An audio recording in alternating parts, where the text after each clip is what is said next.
So if you're paying any attention to AI right now, there are two terms you just can't get away from. Oh, for sure. Agentic AI and RAG. Exactly. Agentic AI and Retrieval Augmented Generation.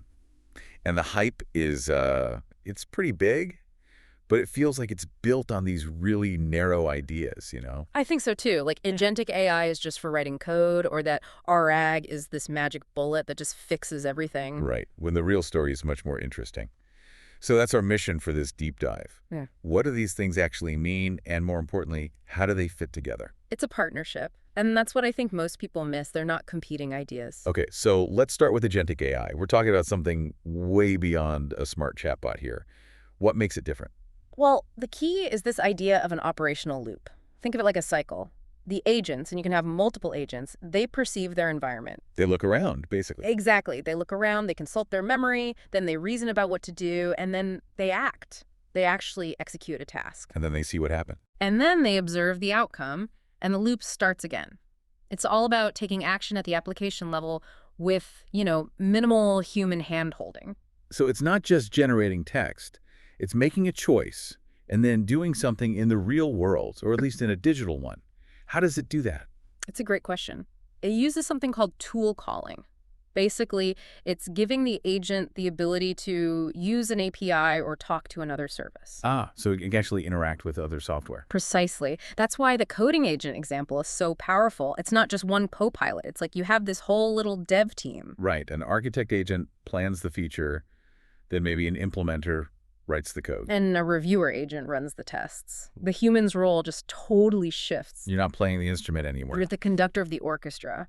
But that freedom, that autonomy, it comes with a huge risk. Hallucinations. Right. If the agent is just working off its internal training data, which could be wrong or outdated, it can make some really bad decisions. Okay, so this seems like the perfect place to bring in our second term.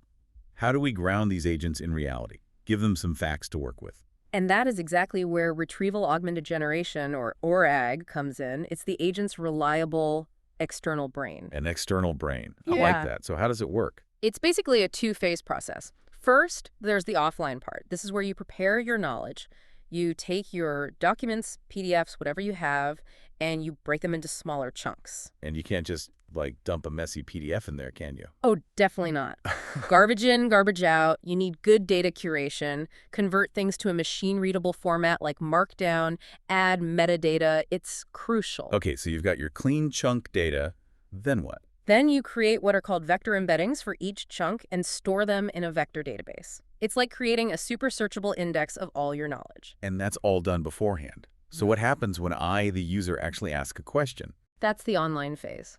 Your question also gets turned into an embedding, and the system does a similarity search to find the most relevant chunks of text from your database. So it finds, say, the top 3 or 5 passages that best answer my question. Exactly. And those passages are then fed to the large language model along with your prompt. So now the LLM isn't just guessing based on its old training. It's grounded in your verified facts. And you can get even fancier with it, right? I've heard of things like hybrid recall. Absolutely. That combines searching for semantic meaning with old-school keyword search.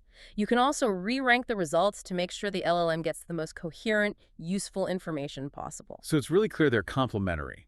Our edge provides the facts, the ground truth, that an agentic system needs to make good decisions in its loop. It's a winning combination, but there's a catch when you try to scale it. Cost and performance. For sure. Yeah. If you retrieve too many documents, you just overwhelm the LLM with noise. Performance goes down, latency goes up, and you're burning through money. You can't just stuff everything into the context window. Which is why this whole push for efficient local models is so fascinating. You're seeing people power both RE and agents with open source models they can run themselves. And that gives you data sovereignty, which is huge for enterprises. Your proprietary data never leaves your control. Plus, you get these amazing runtime improvements. That's driving that speed.